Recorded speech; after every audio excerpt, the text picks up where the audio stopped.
Pokoknya di seluruh dunia, ijazah bahasa Melayu.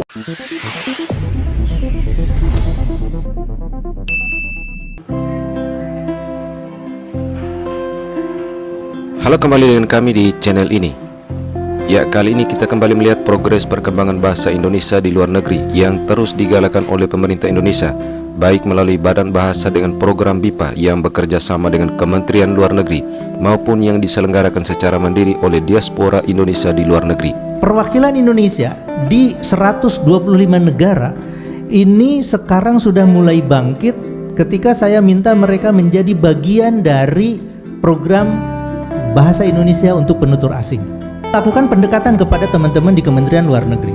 Nah, dari berbagai pendekatan itu, maka sekarang ya bahasa Indonesia itu diajarkan di lebih banyak negara. Namun demikian, kadang-kadang sering digeneralisir sebagai pesatnya perkembangan bahasa Melayu di negara asing dari negara tetangga. Di Eropa, bahkan di seluruh dunia, telah dihitung waktu itu lebih kurang 120 institusi pengajian tinggi pendidikan yang memberikan perhatian sama ada khusus postgraduate atau pasca siswa PhD, dan pokoknya ada 100 lebih perhatian pada pengajian Melayu Indonesia. Kita masuk Indonesia kan, Melayu Malaysia Indonesia itu tidak berbesar, itu dalam alam Melayu atau dunia Melayu. Di Amerika Utara, di California, di Wisconsin, seorang PhD student saya dari BPS itu sudah dapat PhD baru ini di University. Pokoknya di seluruh dunia. Di negara China, saya boleh cerita panjang kerana sekarang daripada 3 buah universiti yang menawarkan ijazah bahasa Melayu, sekarang sudah 10 buah universiti. Bukan kursus bahasa Melayu, ijazah bahasa Melayu 4 tahun. Itu perkembangan di Jepun, walaupun ijazah bahasa Melayu itu mungkin di Tokyo Foreign Studies University, yang lain itu mungkin hanya kursus, tapi belasan universiti. Di Korea, data saya tapi sekarang kira kurang, dulu ada 4 buah universiti. Sekarang tinggal Hankook Foreign Studies University yang masih kuat dalam ijazah bahasa Melayu. Saya bila pergi ke Thailand, saya profesor kunjungan, saya pergi ke universiti, ada bahasa Melayu. Pergi sekolah, ada bahasa Melayu, tapi bahasa Melayu Indonesia. Saya pergi ke Australia, ada bahasa Melayu, tetapi bahasa Indonesia. Sekarang anak-anak murid yang masuk sekarang ke jurusan kami itu, mereka sudah tahu tentang Indonesia. Selama ini lulusan kami, maksudnya lulusan jurusan kami hampir 5.000 orang, sudah 50 tahun. Jadi sekarang hampir 10% sedang kerja di Indonesia. Yana sekarang sedang di kampus BFSU karena mau bertemu dengan mahasiswa jurusan Bahasa Indonesia baru BFSU.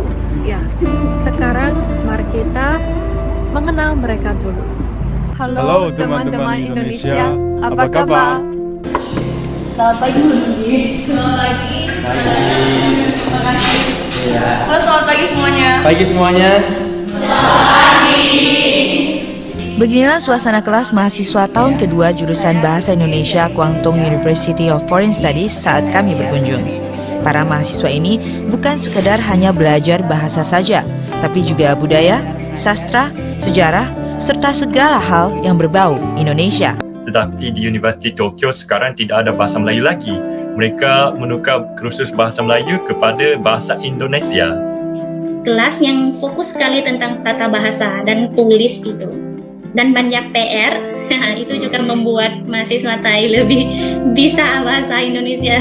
Ya, dan juga ada program KKN yang bisa menginap atau di rumah orang tua seperti itu, dan juga bisa pakai lebih bisa pakai bahasa Indonesia dengan orang yang kita tinggal bersama. Critical Language Scholarship.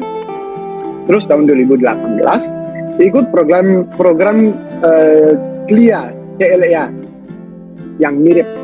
Dan sampai sekarang saya masih belajar bahasa Indonesia. Jadi mohon maaf kalau saya salah bicara atau ada kekurangan linguistik, mohon maaf. Halo, nama saya Harriet. Saya kuliah Bahasa Indonesia di UTAS di Tasmania. Sangat menarik. Sebenarnya itu susah, tapi ya gak apa-apa, masih bisa. Itu bisa belajar banyak tentang bahasa, budaya, cara hidup, semuanya. Sama saya kuliah kelas-kelas bahasa Indonesia sama mahasiswa asing dari mana-mana, dari Jepang, Korea, Eropa, Rusia. Iya, jadi itu mantap bisa ketemu sama kawan-kawan dari seluruh dunia. Pelajar di Korea tu dia kecewa dengan situasi di Malaysia. Graduan yang lulus daripada Jabatan Bahasa Melayu di Korea, apabila dia mohon kerja ke Malaysia, di Malaysia pun menggunakan bahasa Inggeris. Dia dah menguasai bahasa Melayu bagai-bagai, tapi bila pergi ke sini dia kena buat dalam bahasa Inggeris. Jadi bila saya buat satu kajian, 99% daripada pelajar tu semua nak ke Indonesia. Sebab di Indonesia lah bahasa Melayu, bahasa Indonesia dia akan bertambah baik, peluang pekerjaan di Indonesia. Sebab di Indonesia memang mencari pelajar Korea yang fasih berbahasa Indonesia untuk bekerja di Indonesia. Sedangkan kita mencari pelajar Korea yang fasih berbahasa Inggeris untuk bekerja di sini.